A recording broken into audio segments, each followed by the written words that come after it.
They went to Paris to celebrate love, but only one of them ever came back. A honeymoon turned into a nightmare. A bride vanished in the city of light. And what began as the perfect romantic getaway became one of the most chilling, unsolved mysteries in modern history. Her name was whispered in cafes. Her face appeared on posters along the Seine. And somewhere between the cobblestone streets and the shadow of the Eiffel Tower, a woman disappeared without a trace. Was it an accident, a crime of passion, or something far more ominous? What really happened on those Parisian streets? And why has her story haunted two countries and countless hearts for decades? The answers are darker than you think. The truth? It's been hiding in plain sight all along. Stay until the end, because what I'm about to reveal will make you question everything you thought you knew about love, trust, and the fine line between devotion and obsession. This is the story of the bride who never came home. Sarah Mitchell, 27 years old, a small-town girl from Dallas, Texas, with big dreams and an even bigger heart. She was the kind of woman who believed in fairy tales, who still got butterflies, who thought that love, real, true love, could conquer anything. And then she met him, Mason Harper, 30 years old, a rising entrepreneur from Chicago with charm that could light up a room and ambition that knew no limits. He was successful, confident, and completely captivated by Sarah from the moment they met. Their love story was the kind you see in movies: whirlwind romance, a proposal under the stars, and finally, a honeymoon in Paris, the city where love is supposed to last forever. But there was someone else in this story, someone from Sarah's past who refused to stay buried: Ethan Ward, her college boyfriend, the first man she ever loved, the one who broke her heart. Or did she break his? No one really knew the full story. But what we do know is this: Ethan never stopped thinking about Sarah, never stopped watching, and somehow, impossibly, he showed up in Paris at the exact same time as her honeymoon. Coincidence? Or something far more calculated? Now here's where it gets complicated. Did Sarah's past follow her into her marriage? Was there something she hadn't told Mason? Secrets? Unfinished business? Feelings she thought she'd buried? Or was this all part of someone else's plan? Was Paris just the setting for romance, or the perfect stage for betrayal? A city so crowded, so chaotic, that someone could vanish in plain sight and no one would even notice until it was too late. And when the truth finally came out, when investigators started digging, when lies unraveled, when everyone's alibi fell apart, who was the real victim? Because in a story like this, nothing is ever what it seems. Let me take you back to where it all began. Sarah Mitchell wasn't looking for love when she walked into that coffee shop in downtown Dallas on a rainy Tuesday afternoon. She was 25, working as a junior editor at a local magazine, dreaming of bigger things but perfectly content with her quiet life.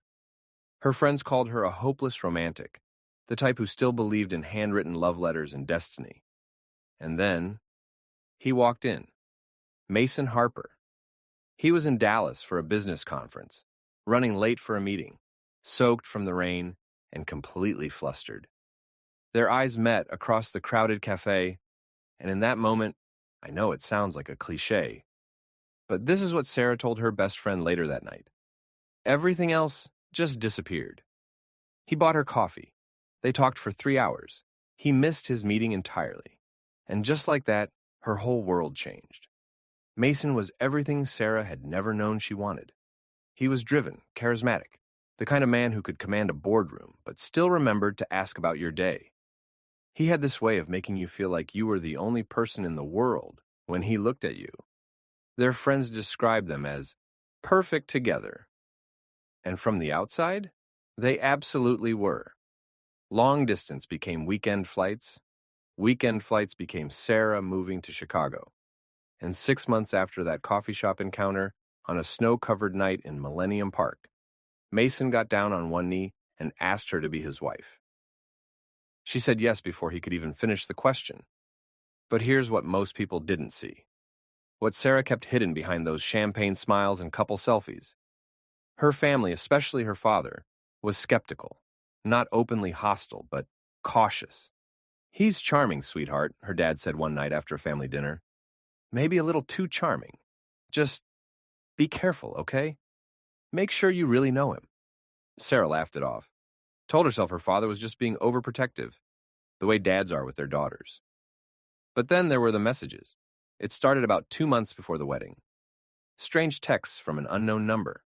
At first they seemed almost innocent. "Thinking about you. Hope you're happy." But then they changed. "Does he know about us? You belong with me, not him. You can still walk away before it's too late."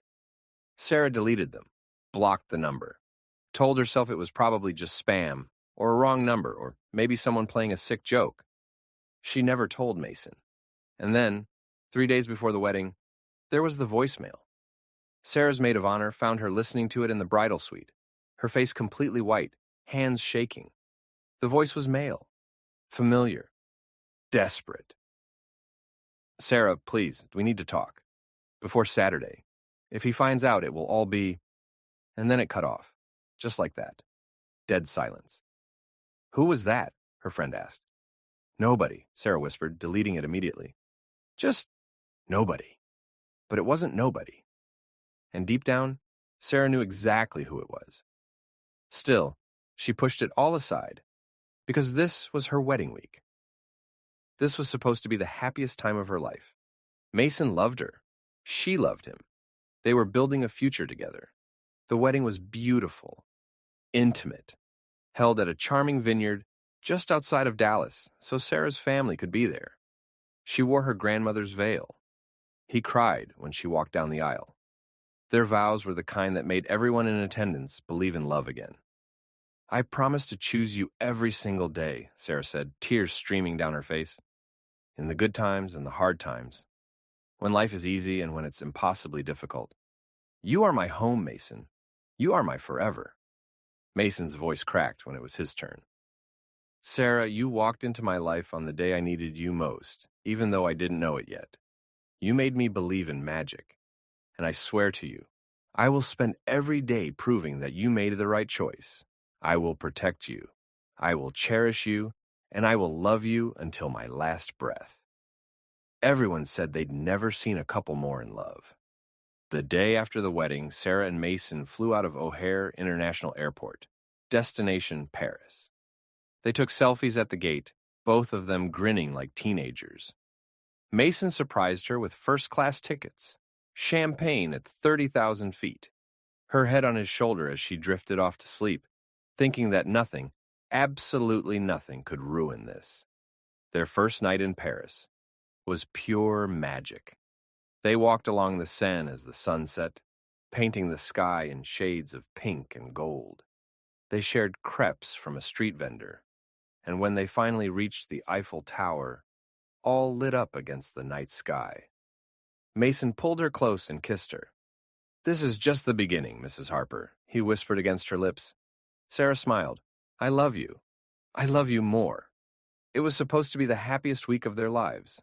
But beneath the champagne smiles and romantic strolls through cobblestone streets, shadows were already gathering. Shadows with names, with motives, with secrets that were about to explode into the light. Because someone else was in Paris that week. Someone who'd been watching, waiting, planning. And in just 48 hours, everything Sarah and Mason had built together would come crashing down in the most horrifying way imaginable. The fairy tale was about to become a nightmare. When the sun rose over Paris that morning, the city of love became the backdrop for one of the most baffling disappearances in recent memory. Sarah Mitchell Harper, 27 years old, American newlywed, gone. Within hours, the story exploded. French police cordoned off the hotel. News vans lined the streets. Reporters from around the world descended on Paris. American bride vanishes on Paris honeymoon. The headlines wrote themselves, and the world was watching. Mason Harper gave his first interview to French television that afternoon. He sat in the hotel lobby, looking exhausted but composed. "Sarah wanted to go for a walk," he said, his voice steady. She'd been feeling anxious. I thought fresh air would help. She promised she'd be back in 20 minutes.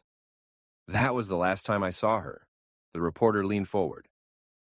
Do you believe someone took her? Mason looked directly into the camera. I think someone hurt my wife. I'm begging anyone who knows anything, please come forward. I just want her back. It seemed like the plea of a desperate husband. But something felt off. His voice never wavered. His eyes stayed dry. He sat perfectly still, hands folded, almost too composed. Social media exploded with suspicion. Why isn't he crying? He seems too calm. Something is wrong here. Even the locals started whispering. Il sait quelque chose, an elderly woman told reporters. He knows something. But the police needed more than suspicion. They needed evidence. Lead investigator Inspector Laurent Beaumont reviewed the timeline with his partner, Sophie Marchand. Her phone is here, her passport. Her wedding ring left in the sink, Laurent said. Who does that before going for a walk?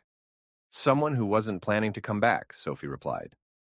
Hotel security footage showed Sarah leaving at 11:47 p.m., walking alone. And then, nothing. No footage of her returning. No footage on any surrounding street cameras. It was like she'd vanished into thin air. Where's the street camera footage? Laurent demanded. The tech team looked uncomfortable. The cameras on that block were under maintenance that night. They weren't recording between 11 p.m. and 4 a.m. Convenient, Laurent muttered.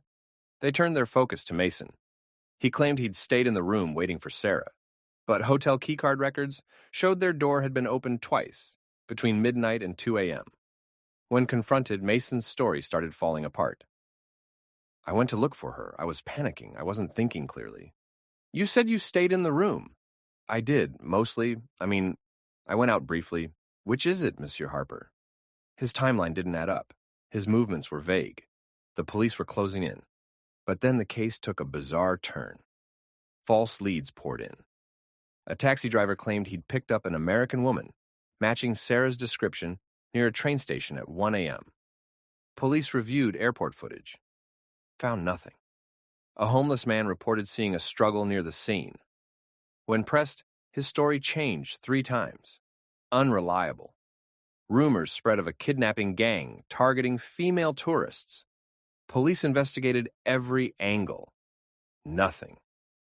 Then, on the 3rd day, something strange happened.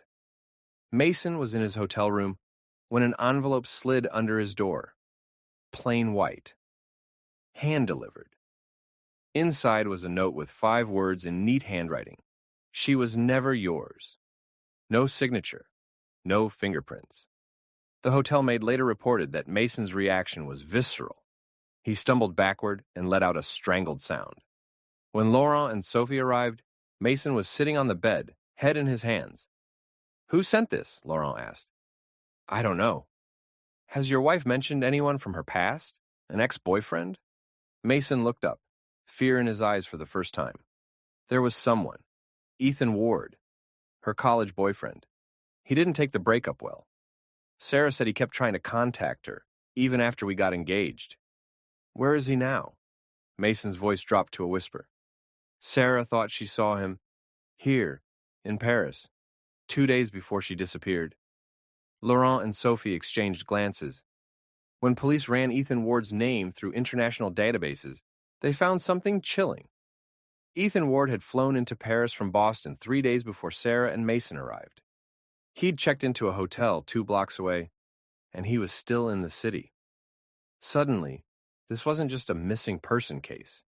It was a love triangle, an obsession, and maybe something far more sinister.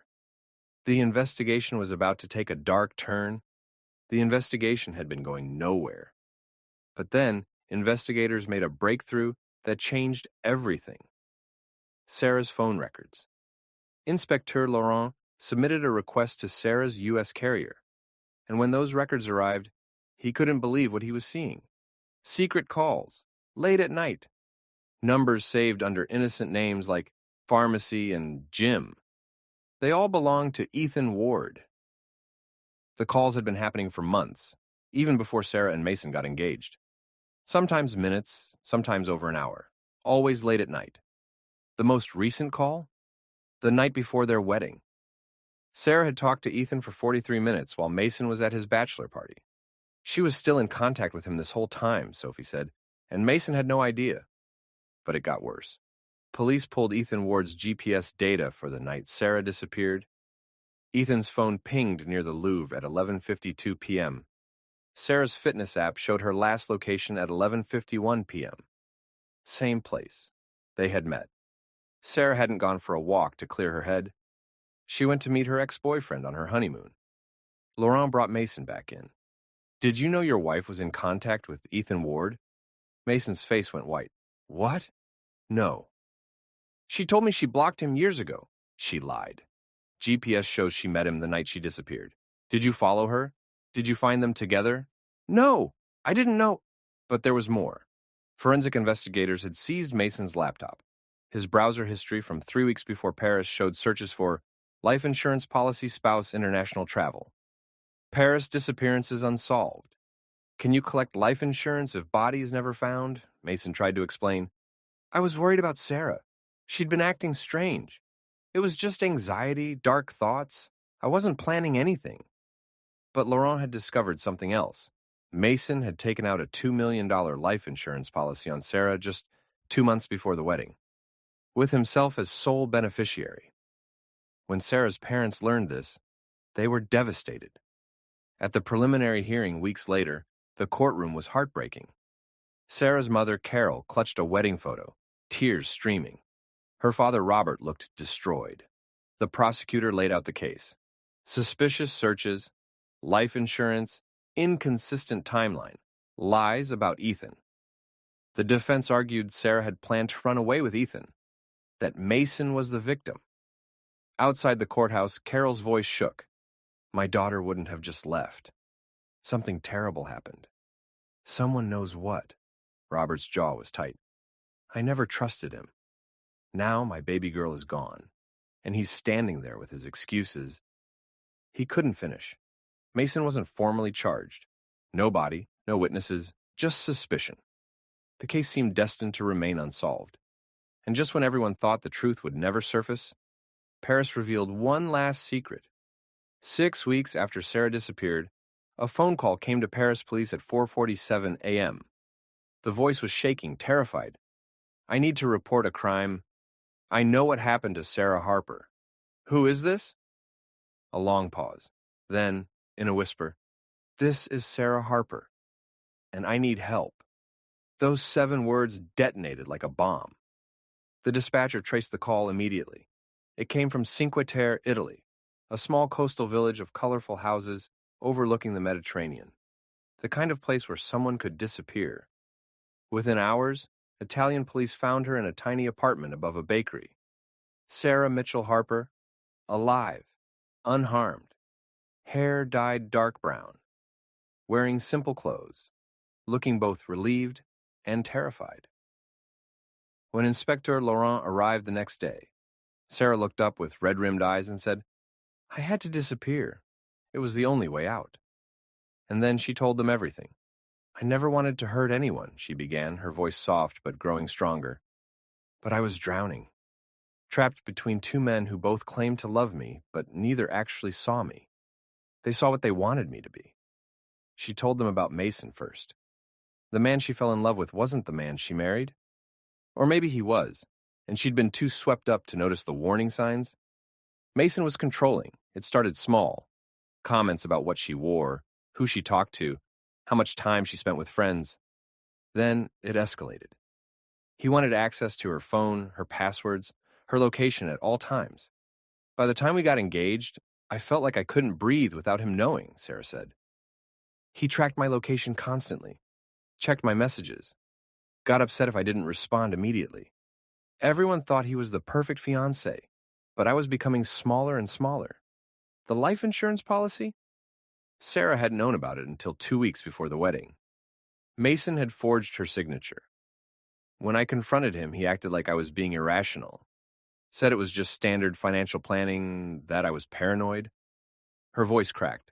But I wasn't paranoid. I was terrified. She went through with the wedding anyway, ashamed, hoping things would get better. They didn't. In Paris, his behavior got worse, more possessive, more paranoid.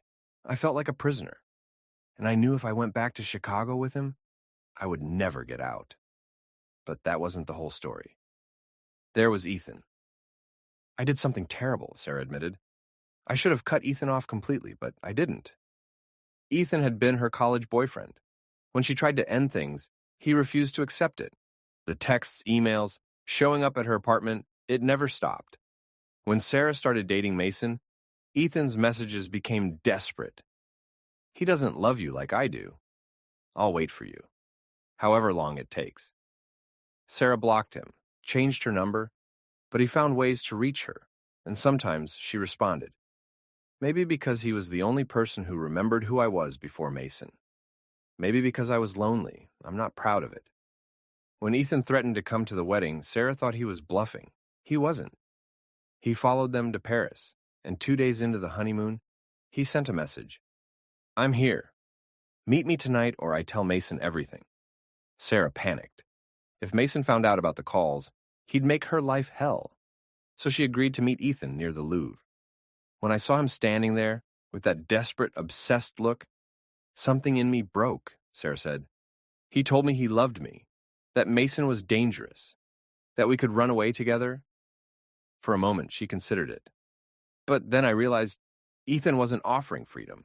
He was offering a different cage. She told him no. He grabbed her arm, started begging. She pulled away and ran. And somewhere between the Louvre and her hotel, a thought crystallized. She couldn't go back to Mason, and she couldn't let Ethan find her. I was trapped between two men who both claimed to love me, but neither respected me enough to let me breathe.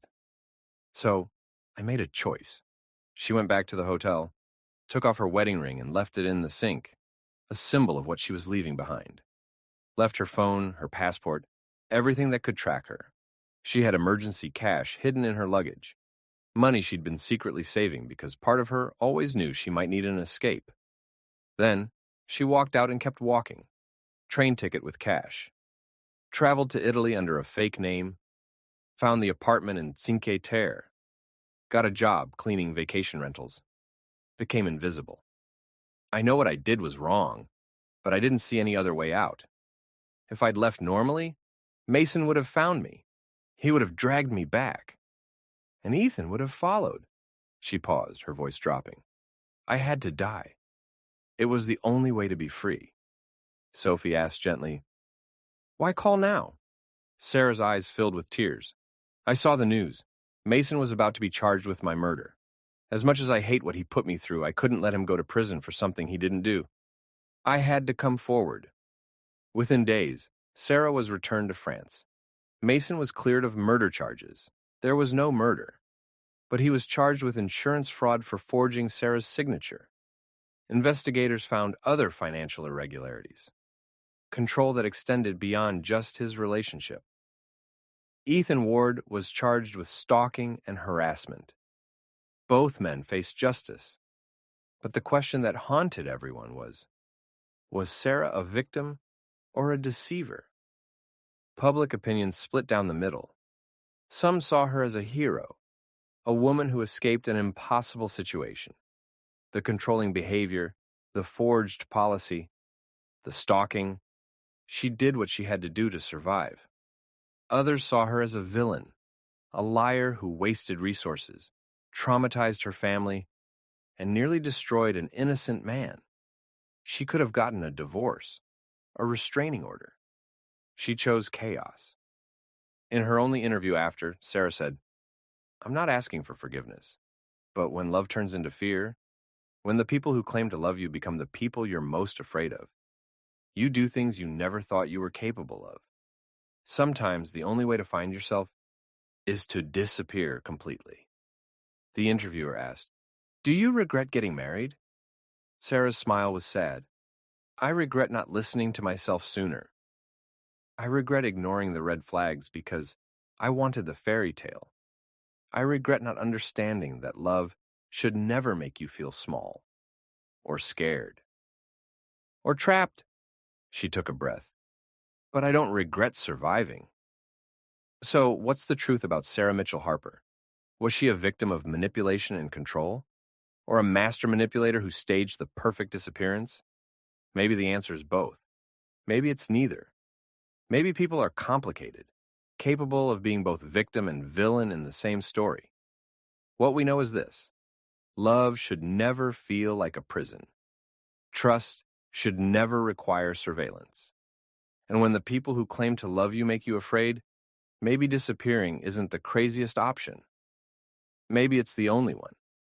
When love turns into fear, how far would you go to escape the people who claim to love you? For Sarah Mitchell Harper, the answer was all the way to the edge of the world, and maybe that's the only way she could finally come home to herself. In the end, Sarah didn't return from Paris, but she also didn't return to the life she left behind. She didn't go back to the controlling husband or the obsessed ex. She became free. Whether you agree with how she did it, that's another question. So I'm asking you, what do you think? Was Sarah running for her life, a desperate woman with no other choice? Or was she running from the truth, a manipulator who staged an international crisis? Drop your answer in the comments. Would you have trusted your partner in this situation? Or would you have disappeared? And if you thought this story was shocking, wait until you hear about the groom who never came home from Vegas. A bachelor party gone wrong.